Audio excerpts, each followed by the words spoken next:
Hello, everyone. Hello again. My name is Yair Shahar. I'm the product manager for Phase 1 Cultural Heritage. I'll be the host or moderator for today's webinar. The subject for today is multispectral imaging, which is a very important digitization tool for this century, for the 21st century. Our speaker for today is Michael B. Toth, who's the president of RB Toth Associates. Mike is an international leader in implementing multispectral imaging for cultural heritage studies.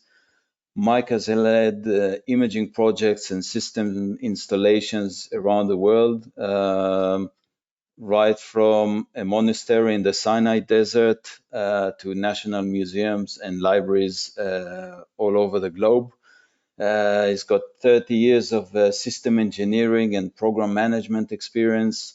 He's led and he leads teams of technical experts and researchers as they used some of the advanced Phase 1 camera systems for cultural heritage research. So, Mike, without any further ado, the mic to you, as they say. Hey, thank you, Yair. Good day, everybody, and whatever you're in. It's good to be with you here, virtually at least. Wish we were in person wherever you are in the globe. I'm going to speak to what we've done with multispectral imaging, show you some examples of various projects and various objects and various private collections even, ranging from old manuscripts, parchment, up to some modern materials such as the space helmet.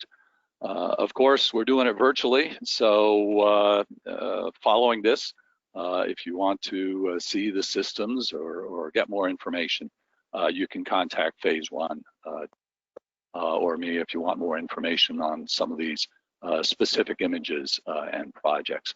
But normally we're not virtual, we're traveling all over the globe with, as you can see on Camelback in the right, Dr. Bill Christens-Barry with Equipoise Imaging here in the United States, who has played a major role in advancing what was used for aerospace and national security and medicine, astronomy, physics, taking those technologies and applying them to cultural heritage research and to projects around the globe.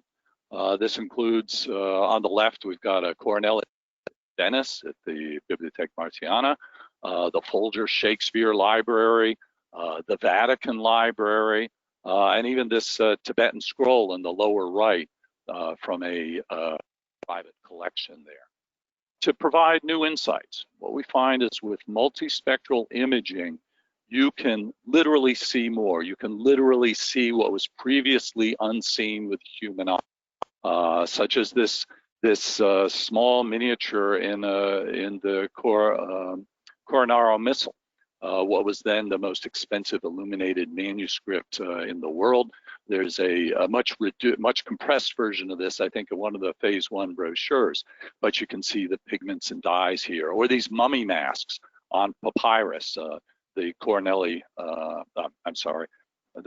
Missal is on parchment, then we got the papyrus of the mummy mass and the paper of this Shakespeare First Folio.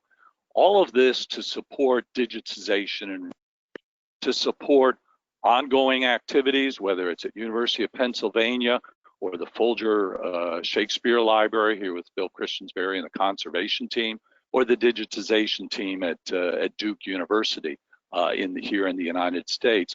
And the goal is to share these data and to make them available not only for global use, but also for digital preservation by sharing them around the globe, which brings out the importance of the full cycle here, not just a camera, not just a set of lights, but a fully integrated system that provides you with useful data, including these data, whether it's David Livingstone's diaries or Archimedes or Galen palimpsest, all available online. And we really have to go back to the origins of the narrow band multispectral imaging you see now with all systems go back to the Archimedes palimpsest, which was a palimpsest is where you have a layer of parchment. This was a larger layer. I won't go into a lot of detail here, but the original text, which ran this way, is scrubbed off. Then they wrote new text on top. Now, the original texts were the only copies of the method of Archimedes, the method in Stomachion, key mathematical text, the only copy in Greek of unfloating bodies. Numerous other ones. There's also commentary on Papyri, commentaries on Aristotle, a very rich trove of information here that have been written. Well, this is a 10-year program, privately held, and toward the tail end of this program, Dr. Bill Christens-Barry, seen here, started developing narrowband illumination with LED panels. This was his first prototype. You can see lots of tape, lots of wires, and by using LED technology, light emitting diodes, we were able to click through from the ultraviolet through the visible wavelengths and into the infrared. So beforehand, we had to turn on handheld, or the imaging scientists had to turn on handheld lights, turn off other lights, use tungsten lights, and it took a year and a day to do any imaging. So with this, we were able to relatively quickly re-image the entire Archimedes palimpsest. We've been working 8 years at that point, 7 or 8 years to image it. Now with this technology, we could do it and get all the data up there on archimedespalimpsest.net and get the scholars' transcriptions within a year. So Bill's invention, Bill's development really accelerated and provided new capabilities for narrowband imaging, which we are on today, and I'll take you through some of the in-between there, but you can go online and you can see currently the palimpsest. Well, we finished this in 2008, said, okay, we're done. Well, the scholars came to us and said, or one key scholar, Reviel Netz, and said, hey, I need more. Those images don't have the detail I have. So this is when we were first linking up with phase one. And so we had an IXR camera. This is in a lab, back rooms there, with my father, who's the Robert B. of RB Toth Associates, Bill Christens-Barry, and a conservation technician. So we had to take the now framed and stabilized palimpsest, and we set up this, this rig here to hold what was then an IXR camera and a 60 megapixel sensor, and set it up underneath, set the parchment underneath the camera system, and capture a stack of images there. Capture better quality images, because not only do we have a better quality sensor, but we also had more advanced lights. Even here, we're still a preliminary version, not as advanced as we have now.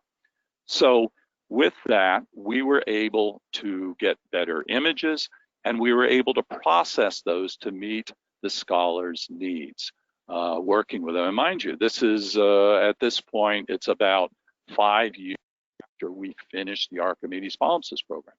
And we got better results. And here you can see this is the scrubbed off undertext running horizontally the way we've turned this sideways.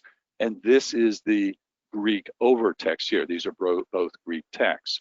And another one, so the scholar had these leaves that were of critical importance to him. This was one, these key folios, and another one where we had parallel text. Instead of turning it 90 degrees, this light blue text is the undertext that was scrubbed off, and then rendered in green. These are artificial colors. This is the overtext. And in particular, the scholar on this left-hand one did this text in the gutter, which in the original was somewhat unclear, but with the added imaging and processing, we were able to bring out these lines in the gutter that were critical to him for his work. So since then, so that was kind of the initial integration of the phase 1 cameras and sensors back then, IXR and the initial lights, to what we have now, which is the more advanced and more compact IXH camera in the here, a real solid industrial camera, real solid hunk of aluminum. It's good to have that thing to be carrying around as opposed to all these parts. Latest light panels, which add some wavelengths in the UV and in the visible observers, and important to scholars working with these types of materials. And a broader range, we have 16 wavelengths. I'm only showing 5 or 6 here. And the software that integrates all this so that it clicks it clicks through the camera, clicks through the, moves the filter wheel with a single. So we now have the compact form factor, flexible applications, and most importantly, the CMOS sensor here gives us tremendous flexibility in adjusting the signal to noise and the IS, and we can get through those long shots much quicker, really improving the efficiency of the system. And so that brings us now, we're talking about the rainbow system, the latest phase 1 system. Well, here's a rainbow. This is work by, actually we were working with our CHA PhD, then PhD student, now Dr. Karis Jones, on this sketch in the late 17th, Isaac Newton, explaining his theory on the formation that colors the rainbow. All right? And so you can see the light rays going into the rainbow and being refracted to the eye here. Here's a rendering of that sketch. So we put that under the system, we imaged it, and what we wind up doing, talking about rainbow here, is we cast a rainbow of lights, individual lights from one of these LEDs that are tuned to a specific wavelength. These reflect off the object and into the camera, into what is now a monochrome sensor, but also using colors. And you end up with this stack of images. Now, some of these images, we put a filter in front of it, and I'll explain why we do that in just a minute. So you end up with these stack of images, and then you can combine these mathematically, combine them statistically to get processed images, to bring out those spectra that offer the response. And you can see here where different inks are rendered differently. You get this is actually kind of, because it's carbon ink on paper, it's not as exciting as some others, but you can see light comes in, light gets refracted, light goes to the eye, all a 17th century understanding of physics and how a rainbow is formed. Now I mentioned fluorescence as well, and just a minute, it's taking a while. Else? Oh, there we go, fluorescence. You're familiar with some of your currencies. I don't think ours has as much currency, it has much fluorescence, and I wasn't going to put one of my credit cards up here for you all. But there's all these security features, as you're aware of, in currency and in monetary instruments. So what we do there is the fluorescence is due to short wavelengths, the higher energy levels of light, such as UV and the blues, that they're cast on an object. They excite the molecules so that they give off, they luminesce and they give off light in a longer frequency. And so we can capture that fluorescence by filtering out the reflected light. And what you wind up with are these, these features that fluoresce, that luminesce, that you don't see with the eye, but in these shorter wavelengths. You can see some of these fibers here in the bills. And you can see, some of these features that fluoresce. Now, the same is true for our cultural heritage objects. You take this leaf of the Syriac Galen palimpsest, which is parchment. It's collagen. The collagen fluoresces in the wavelengths, in the UVs, in the short wavelength blues, and you get this shadow. And so the ink actually shadows that glowing of the parchment, the same way this weighted string, the modern materials fluoresce, or the ink on the color checker we have, the millimeters here, all those fluoresce. This is not reflected light. In the same way, this print in the Houston Museum of Fine Arts, or Museum of Fine Arts Houston, you can see old of organic. Perhaps there was mold at one time on this Japanese print. So this is of interest to conservators to be able to see, there's going on here, we need to address this. And the same with this moon helmet. This is UV light going on here, and you're not seeing reflection so much as fluorescence of the modern materials there. So we use these multicolored LEDs to illuminate the object, and we capture those reflected and fluorescing images in a stack of images. But advanced imaging isn't just the neat camera and the lights. It's an integrated system. You can't just, some institutions, keep frittering away time and money trying to, we're going to cobble together this and we're going to save ourselves lots of money. Well, you think of the time and the money you spend, and you have to address more than just the capture. You've got to address the processing, the analysis, the visualization, ultimately the data management. So bringing all these together so that they efficiently don't take too much of the digitizer's time.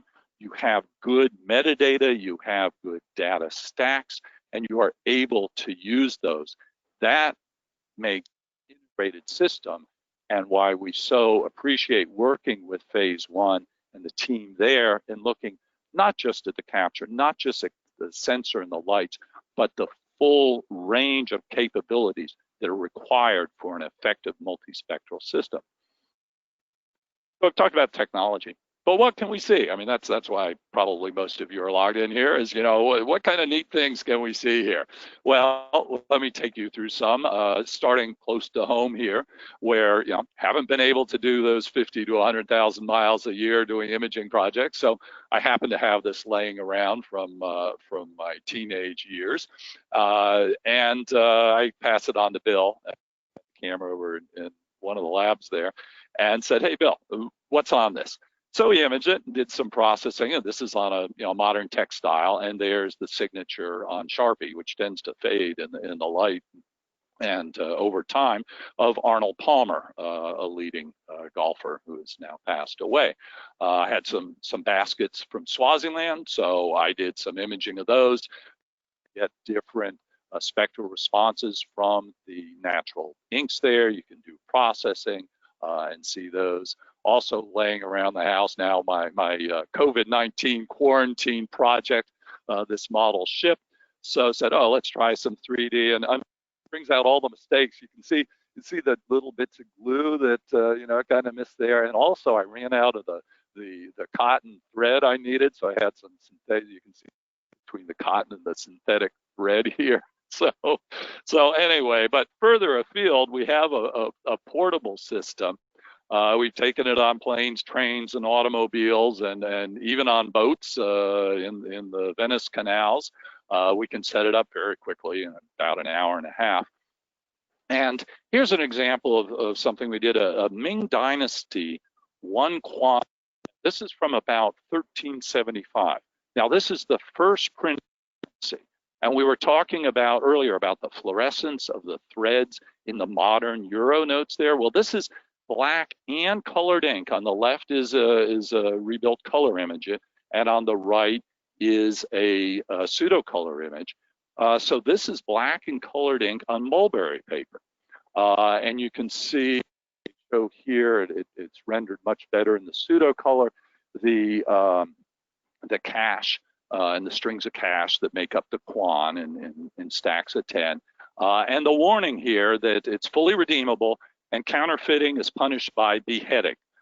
They don't put that on Euronotes now, but you know, so you get more information about the print, about the paper, and about the formation of this early first printed currency. Turning to parchment, here's a leaf of Ovid's mid-12th century, and you can see on the edges here, it's very rubbed where it was handled, but there's this marginalia here that scholars wanted to read. So process different types of thing, and yep, using processed images, we were able to bring out this rubbed off Latin text on vellum that had been rubbed and faded. So turning to bestiary, everybody animals. So this is from around 1280, and it's possibly from a Cistercian nunnery. And so when you do process, you can bring out different spectral responses, and this highlights that to some, maybe looking at some researchers, maybe looking at the inks here in these illuminations of, I don't know if it's a dog or a lion or what. Others may be looking at conservation and looking at, hey, what do I have going on here? What is happening here? Are these areas at risk? Up in the corner here. Others may be looking at the script itself, the hand used in the script, and the ink. And there's different ways of rendering this, and you can put the processing tools in the hands of the researchers so that they can do their own stuff away from the digitization team and not impact the team. Looking at a solid object, this is Quran text on camel shoulder blade.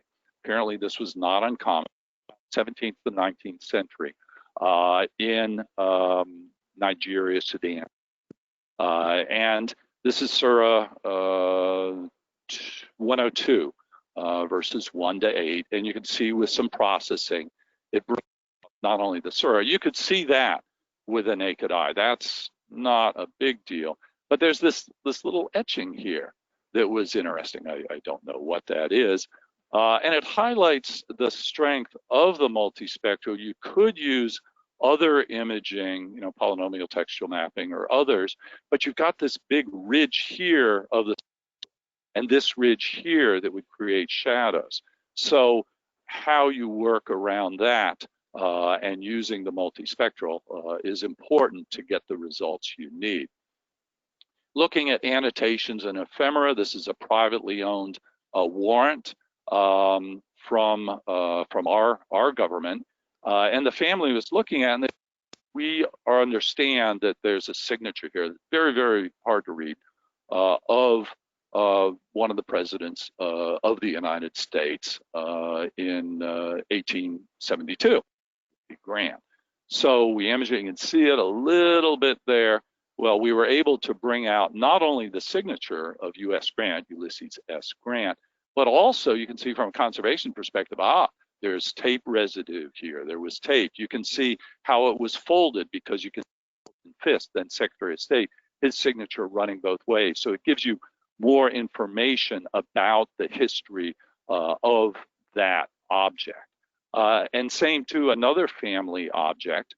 They came to us and said, hey, we think this is a land grant from the Austrian-Hungarian Empire, but we can't read a lot of this, it's in Latin. So we put it under the system, we imaged it.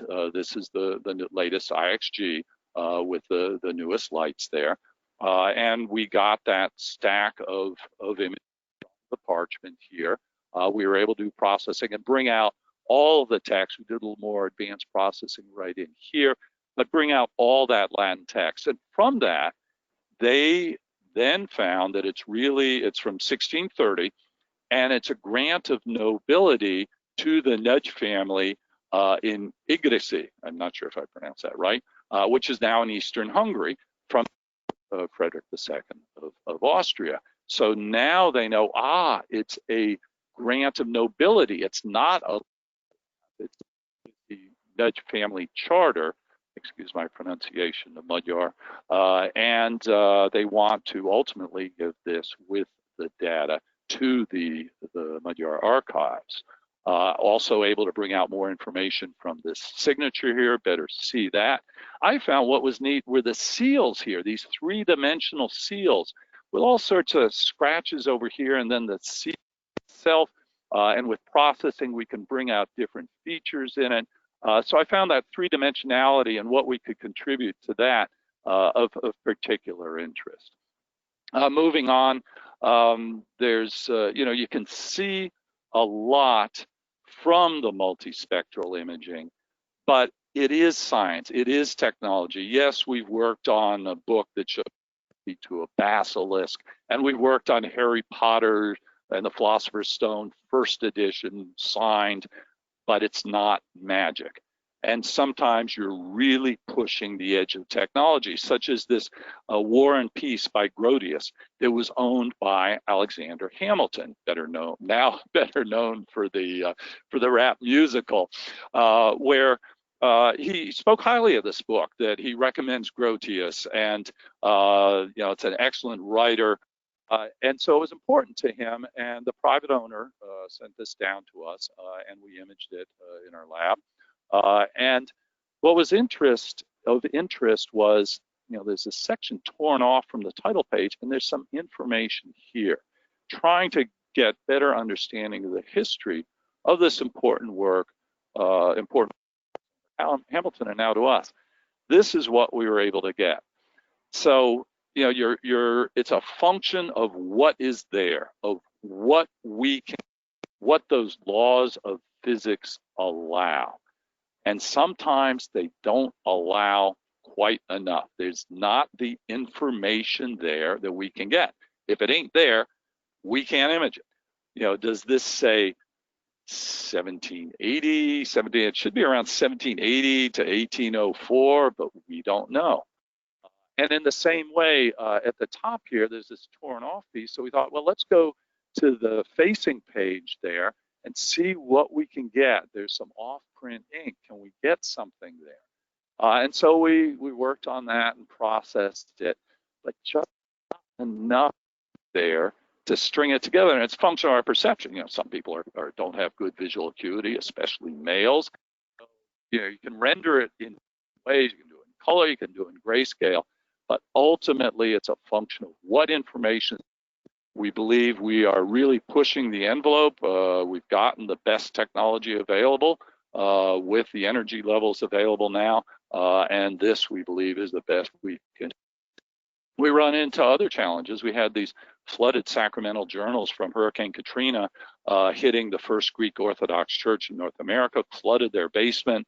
It was established in 1864, and they had a historian, Gregory Kontos of Patras, Greece, who was trying to study these sacramental records, and unfortunately badly damaged not only by water but by mold. And when mold attacks paper or parchment, it digests it. And so there's really nothing left there. We were able to get more information from the text. This is modern Greek text, so we're able to bring out more of the text, less so where the mold had digested it, but sometimes blobology where the ink had wicked into the paper, and so we were unable to really get text there. As far as other religious texts, here's some pages of the Bible, the Epistle of Peter in this case. It's printed text, so not to me it doesn't offer. It's not as dramatic as some of the things we get, and it's printed on paper as we get from parchment or from inscribed texts by monks and scribes. But to of the printing process, this apparently provided them with significant information of the typefaces and of the inks that were used. Various ways of processing this, and of course, you also have some other features here trying to figure out what's going on here in the rubrics, in particular, rubrication.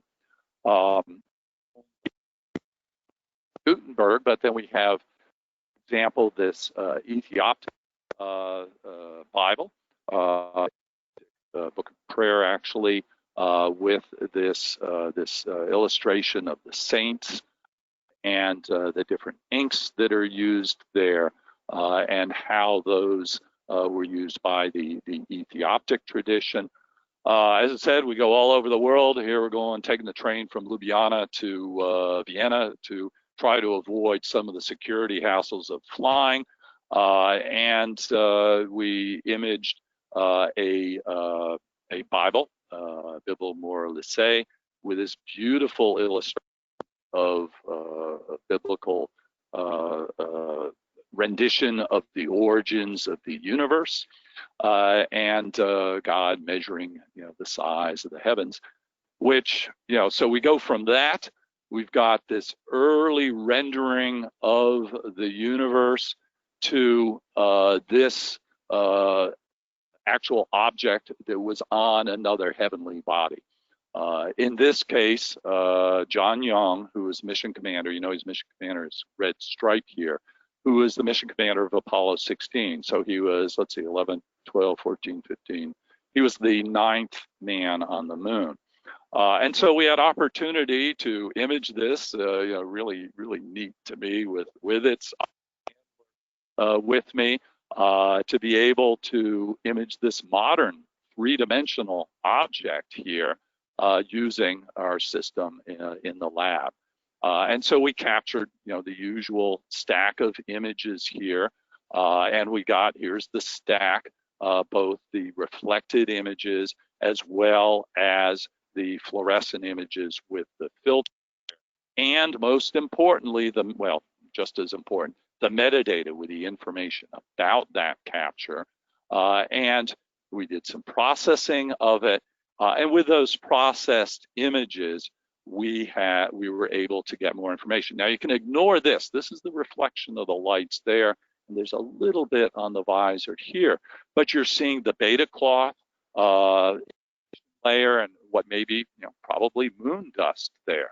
You're seeing scrapes and scratches there. This is gold. There are many visors that would flip down. I had so much fun moving all these little visors there. As you look into the beta cloth there, here's the different stitching of the beta cloth and the stitching of the Velcro, the ubiquitous Velcro, the moon missions. You can see through the beta cloth to the ventilation holes in the plastic helmet visor there. And of course, the signature was visible, but you see a lot of scratches, and I don't know if they're fingerprints and whatnot, as John Young flown Apollo 16. So we've gone from, old stuff to new stuff here. I'll turn to a couple projects.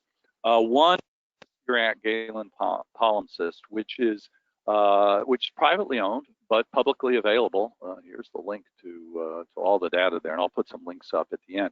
So this is Syriac, an Aramaic language. It was an important language of the Middle East, especially latter half of the first millennium, and as most Aramaic languages, runs right to left.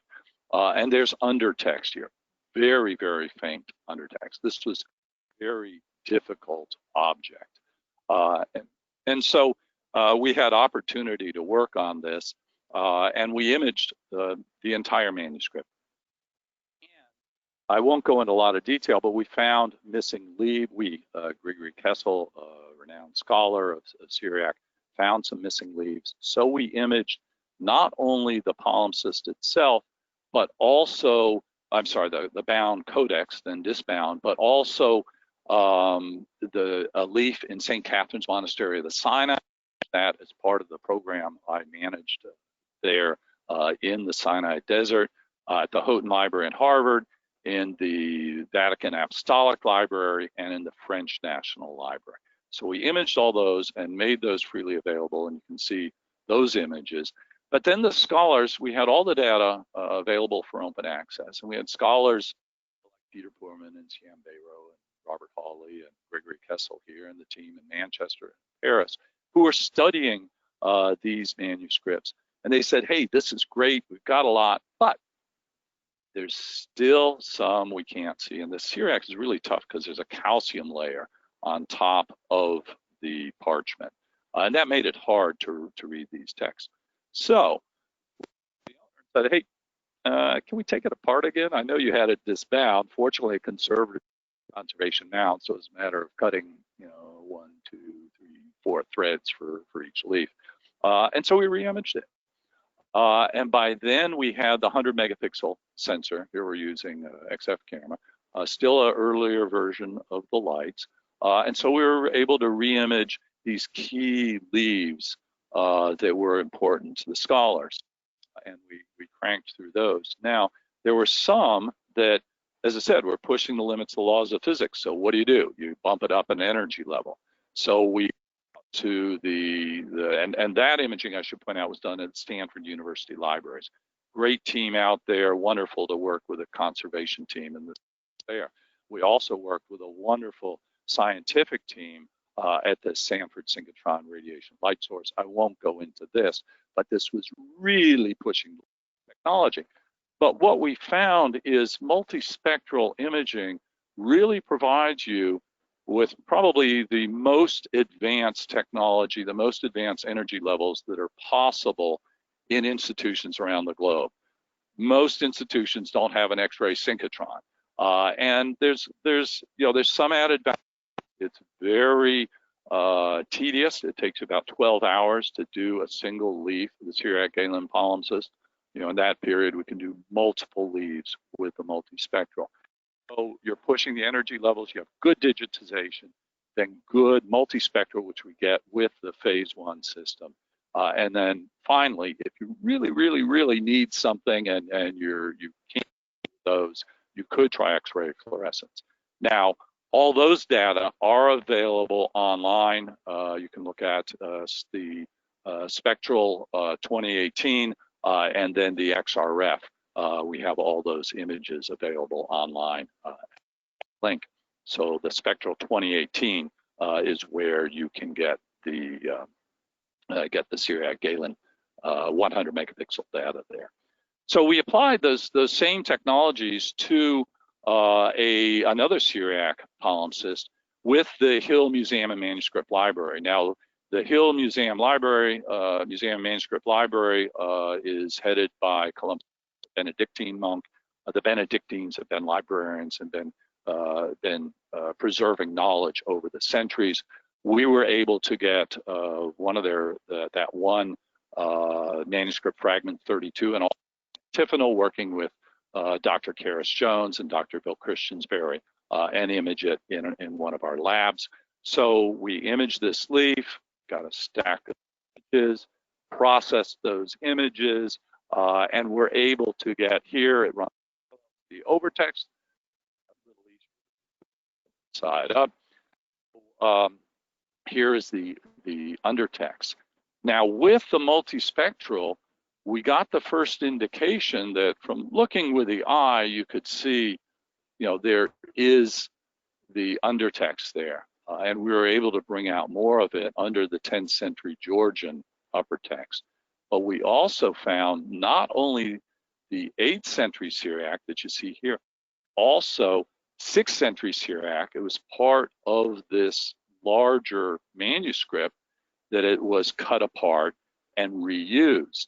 And all these data are available on OPEN with the 100 megapixel images. It's just these two leaves.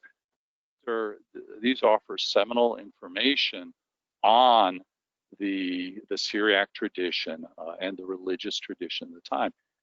And this takes us back to our work in St. Catherine's Monastery, because scholar Stig Rangvold Freushov, please, my apologies for my pronunciation, the Scandinavian, he thinks that the upper text was written by a scribe who worked in Marsaba and then moved to St. Catherine's Monastery in the early 970s. And so this leaf probably comes from this monastery and this manuscript that was imaged as part of our multispectral image in St. Catherine's Monastery, Georgian 49. So you can go, now they only have the processed images available for Georgian 49, whereas we have all the captured and processed images. but you can then relate those texts as you look at the different images there. So bring it closer to home, you say, okay, but I'm just a little museum. Well, here's a little museum right across the border here in West Virginia, the Jefferson County Museum, a local museum who has local objects. And amongst their objects are photographs, a number of different types of early photographs, silver prints and other ones. And so they were able to loan that to us to bring to our lab while we're on lockdown here. And we were able to image these and bring out far more detail from the photographs. You can look down here, see on the paper, you can make out the name of Roderick and Brothers, and you can see the brooms and brushes here. You can see more of the background in this photo that was boy leans over, or man leans over a ferry here. In this photo, we were able to bring out these figures on the edges here where it was very faded around these barrels. I'm not sure if that's moonshine or what.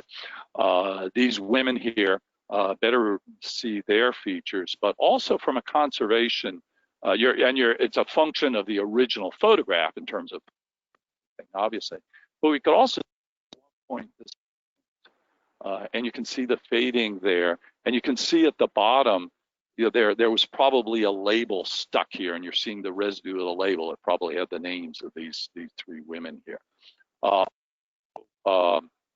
Sorry, glass plate negatives. Here's the negative, and here's flipped over and rendering that with after the multispectral. Here's another glass plate and the rendering of that. So, we've covered paper, we've covered parchment, we've covered photographs, and then there's papyri. And I'll let Duke University and their library and their wonderful digitization team have the final word here, where they have this papyrus fragment that mummy cartonnage that have been taken apart from the Ptolemaic era. And you can see here, there's a thin layer of gesso here. And what we were able to do was bring out the text from underneath that layer of gesso, what they were able to do with the system we had brought down there. So this was in the notes, in the scholarly notes, and now they were able to bring out this information in Greek. Tophanius talking about how, something that happened with the grain and how it disappeared, a little corruption there. So from their perspective, not ours, they said, hey, the digitization, this is not very awesome. The multispectral, what is it good for? This is pretty awesome. So, the system provides tremendous capability. The technology gives us a lot of information that is not visible to the eye. But it really comes down to a system in terms of technology and efficient technology and work processes, but most importantly, the people.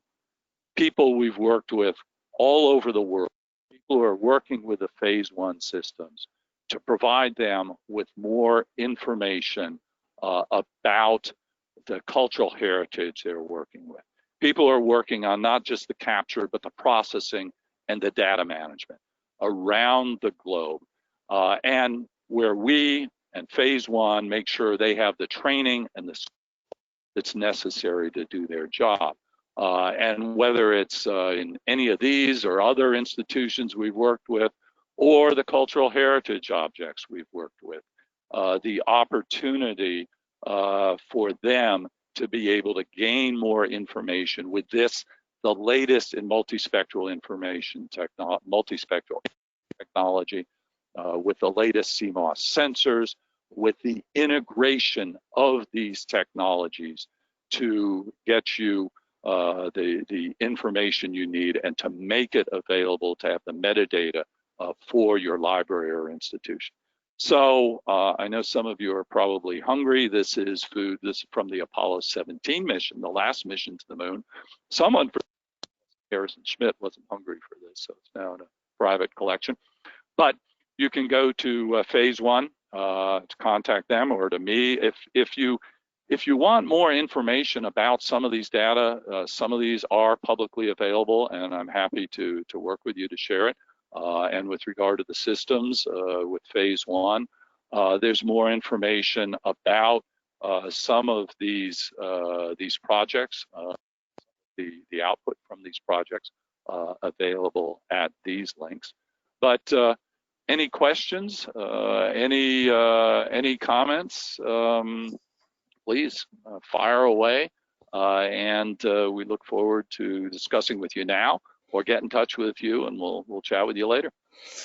Right, Mike, thank you very much. Yeah, I mean, I've heard some of your stories before, but it's always very exciting to hear more about this. And I know we've been working together for a few years now, and I've actually had the opportunity to be with you on some of these projects, and you get to kind of look and hold in your hand some pieces of paper or parchments that nobody's ever seen, or most people will never see, actually. So that's all very exciting. The questions, we do have a few actually quite interesting ones. So I'll start with two that are probably somehow related to one another.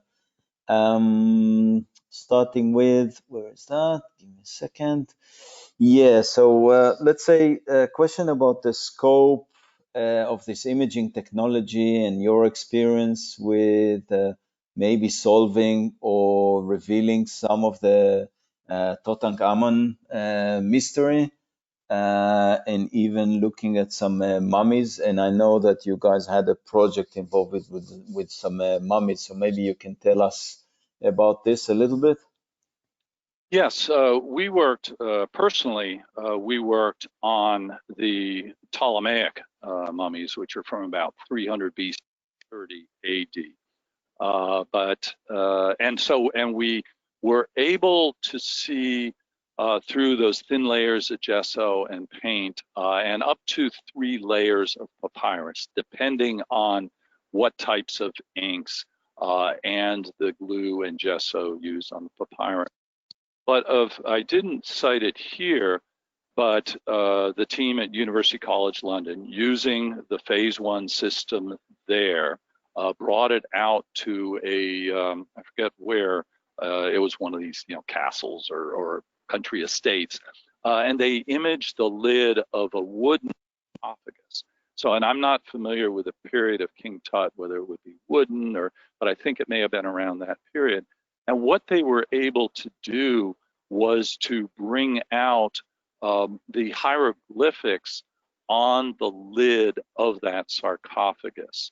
And so they were able to then provide more information to the researchers about, I think there was one that was a baboon figure and another that was a ibis, and I'm not certain on this. And with that, they were able to provide more information about who was buried within that individual's name. And so that was of value. And so being able to read on the papyrus, or thin layers of papyrus, and also to read faded and scraped off information from the surface of the object itself, that is where the where the multispectral imaging provided significant information.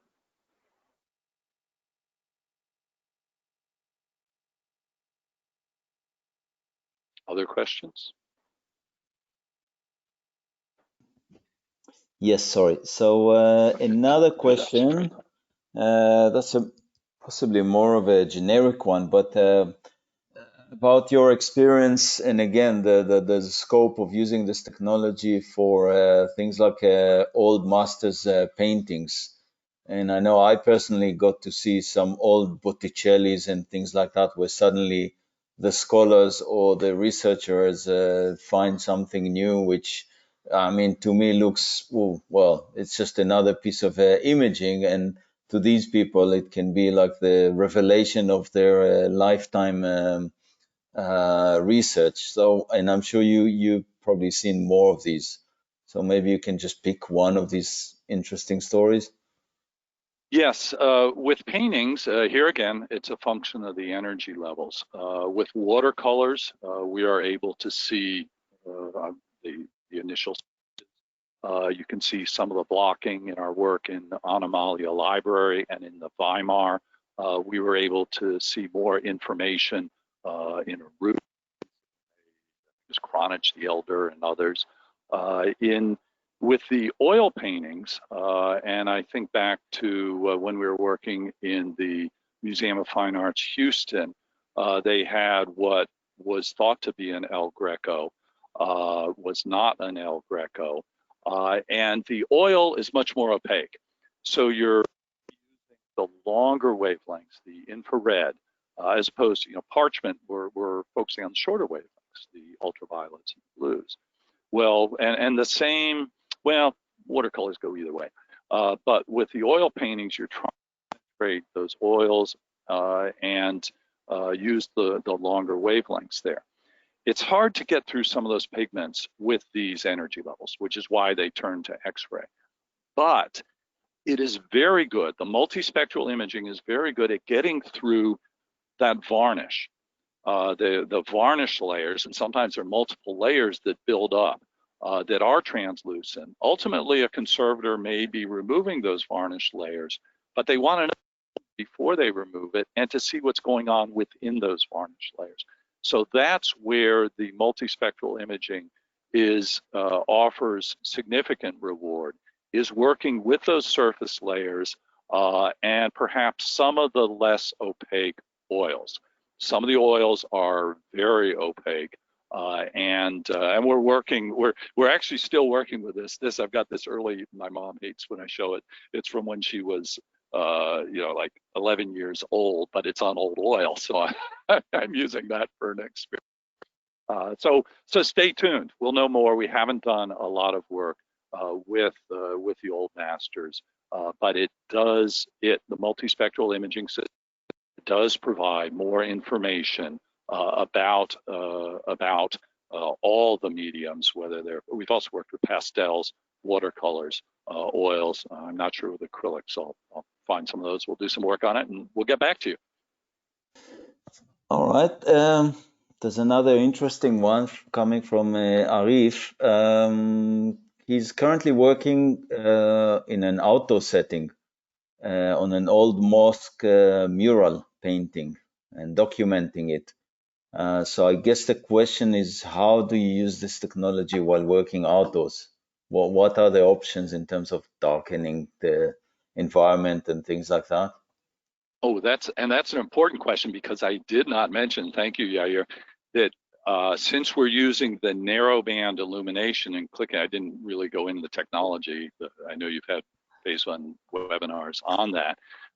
Each clicks on in succession, so you're only getting the illumination of that light. Well, that requires a darkened room, and we usually say about a 3 meter by 3 meter space that can be darkened. Now, the good news is the LEDs are getting brighter, so we can deal with higher levels of ambient light. And there's various ways of dealing with the ambient light and subtracting the ambient light, but you still want to reduce it as much as possible.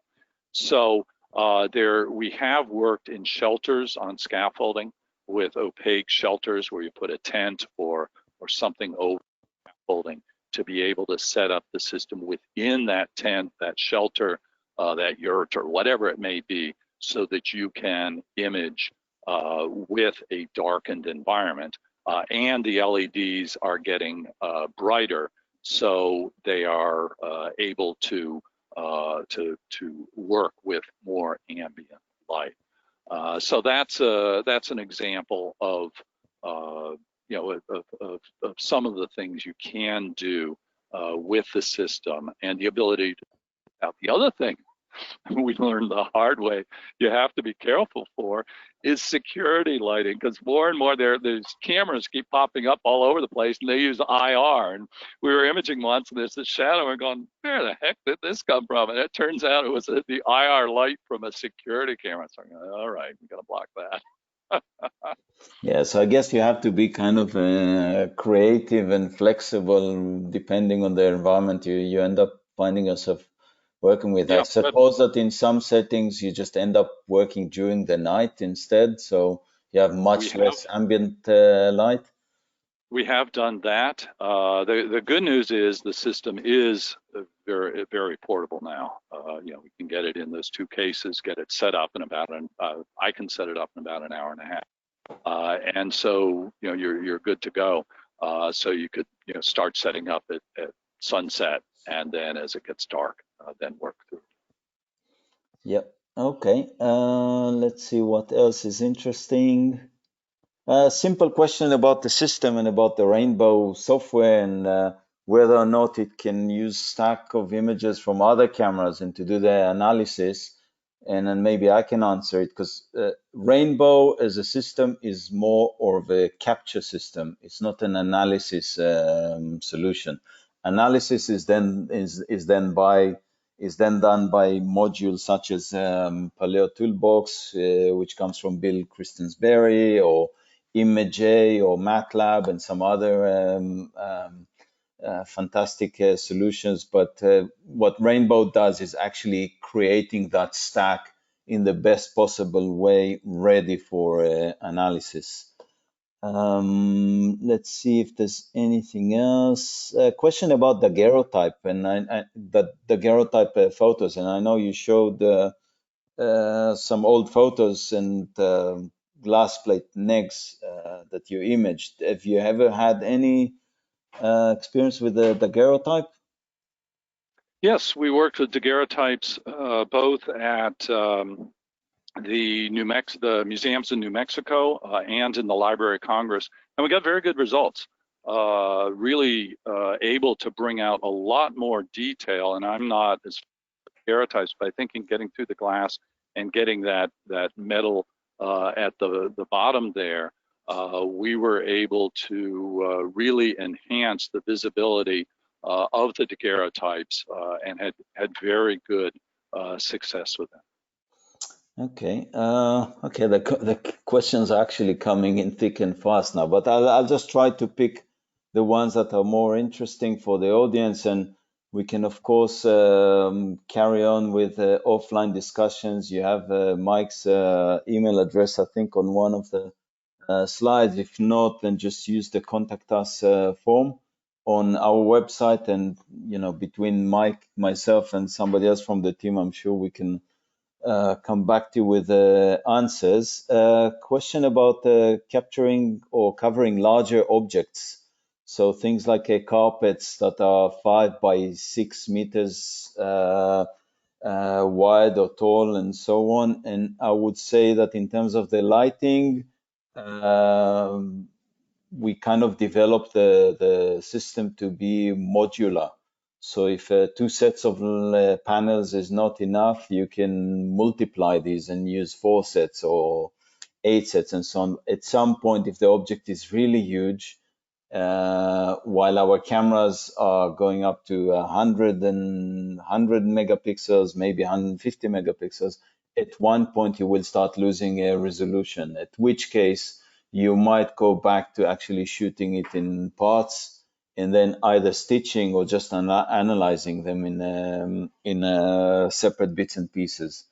So yes, I mean, to take a picture of a large object, of course you can, but at some point you will need to look a little bit closer to actually see the detail that you're looking for. If I could add, yeah, we have done stitching of individual images. We find it's better to stitch the processed image. Otherwise, you're trying to stitch, a stack of 26 or 16 images or whatever. So you do the processing, and then you stitch that processed image if you have the higher resolution images. But it's a function of what the user needs. Are you trying to look at someone spilled something on the carpet, or are you trying to look at the details of the threads? And it offers the flexibility either way. Okay, thank you.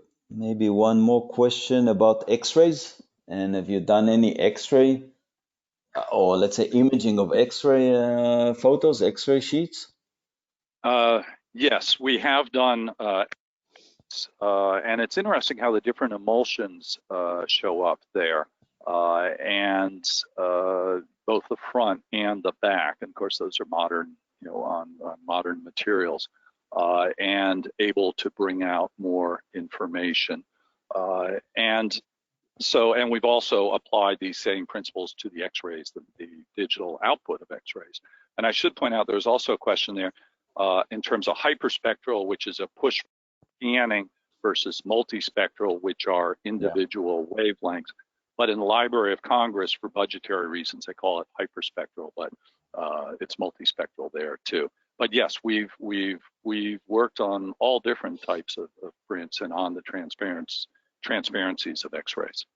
Yeah, and I think it's also worth noting that while this technology has been around for a while, and you guys are probably at the forefront of it, but I think the more projects you do and the more project we get involved in, the more we actually discover about the capabilities, because new materials come along, like for instance those new banknotes that didn't exist 10 or 15 years ago, and suddenly you have to work with these and some other synthetic materials, and things we haven't really thought about. Let's see if there's anything else. Is distance between the lights and the object a problem or an issue? And I guess it refers to maybe the emission or radiation or just the sheer power or heat that comes out of the lights. Is that is that ever a problem? The LEDs themselves emit very little. So they are diodes. These are not bulbs of any types. They emit very little heat, so they are object safe. The distance is important in terms of the amount of light you're actually getting on the object, both to reflect back into the lens, as well as to capture fluorescence there. So you need a certain level of, and as you noted, and you also want uniform light. So you try to have your lights so that they're not overlapping too much, so you don't get a hot spot in the middle there. And we usually capture a stack of calibration images first to understand what's happening with the lighting and to be able to adjust for that. So yes, the distance matters. There's no hard and fast, too close, too far. There's probably a too far where you're just not going to get the information you need. We are fortunate to have those advanced CMOS sensors in the phase 1 cameras there that we can bump up the ISO with very good effect without impacting the image quality. Okay. One more about glass. And I know you mentioned the glass plate negatives, but any other types of glass, painted glass and so on, is there anything different that you have to treat it with compared to, say, painting or other materials? Well, glass can be a problem, because the glass can filter out, unless it's some of the old X-ray glass that was used on papyrus back in the early part of the 20th century was actually a quartz glass, and so you could image through that. The UV would penetrate. But most glass these days will filter out those UV. So you try to image something under glass, or that can be a challenge. Nonetheless, we are with the daguerreotypes, with those glass plate negatives, with other media, we were able to image through the glass and get good quality images. But you need to be aware of the glass. You need to be aware of the composition. You also have to be aware of your reflections, because that'll give reflections of the lights. You saw on the moon where I had you could see the two lights reflected there. Well, those are artifacts of the imaging process. So you need to discount those and say, oh wait, that's not something going on in the object. That is an artifact of the imaging. So you need to be looking at where your reflections are and what you're doing. Yeah, this is quite similar to, let's say, imaging any object that's made of glass with even normal lights, daylights and so on. You always have to be aware of reflections and how to either filter them out or change the angles of capture or angle of the lights and so forth. All right, I think we're kind of running out of time, so maybe just trying to see if there's anything else. Yeah, one question, because in some of the images that you were showing, one object that is clearly seen in almost all of them is the little X-rite target. So there's a question about the use of that and what kind of use does it have as part of the process? The X-ray target serves as a standard that allows us to compare across any images or across the images in the stack. In particular, we use the white box there. And that allows, and some will use spectral on, although it gets dirty easily, and we find it just, sometimes it's, anyway, so we'll use that white sample or the spectral on as a baseline to compare across the different images. That also allows us, using that, and I should point out, I didn't go into a lot of detail, that the processing tool is tailored to the output from the phase one systems. That it's semi-automated based on the file structure and that stack of images. And so I can click, select this stack, open them and process and run PCAs, and I will have, in semi-automated fashion, principal component analysis, and I can do pseudo-colors of those by pushing another button. This is all tailored to the output of the phase one system, uses ImageJ, an open source tool. Now, the color checker allows us to then create a color image. Because remember, on many of these, in almost all of these, we're using an achromatic sensor. So you want to see a registered color image. So you can use that color sensor then to pick your 2 blues, your couple greens, some reds, a yellow, and get a much more accurate color image. So it serves as a standard across images, and it serves as a standard by which we can build a color image. All right, great stuff. I think we're coming to the end of it. Personally, I'd like to thank you, Mike, for taking the time and taking us through your, amazing stories and experiences. To the rest of you guys, other than wishing you, a good day, good morning, good afternoon, good evening, and so forth, or good night maybe. The webinar is being recorded. Usually it takes us a few days to just get it all sorted in one piece and upload it. So first thing you will get is an email thanking you for joining. I know some people were asking where can we get more information, where can we learn more about this. So obviously, if you just Google multispectral imaging by phase one, that'll take you to one page on our website. And I think I put it in the Q&A panel. I put Mike's website as well, and I think there's a wealth of information there and a whole bunch of links to all sorts of articles and studies and so on. So there's a lot that we can all learn from it. But yeah, I mean, I would say stay tuned. And if you want to watch this webinar again, you will get it as a link in a few days' time. And then you can obviously share it with friends, colleagues, whoever else is interested. And do come back to us if you have any more questions. And we do these webinars now almost on a monthly basis on different subjects and so on. And multispectral imaging is one of the hottest subjects at the moment. So I'm sure you will hear more from us about this. Okay, and if there's something in particular of interest for a future webinar, drop Yair a note, and maybe we'll go in a different direction. Yeah. All right. So thank you again, Mike, and wish you a good day. Wish you all a good day. Thank you. Take care. Good day. Bye now. Bye.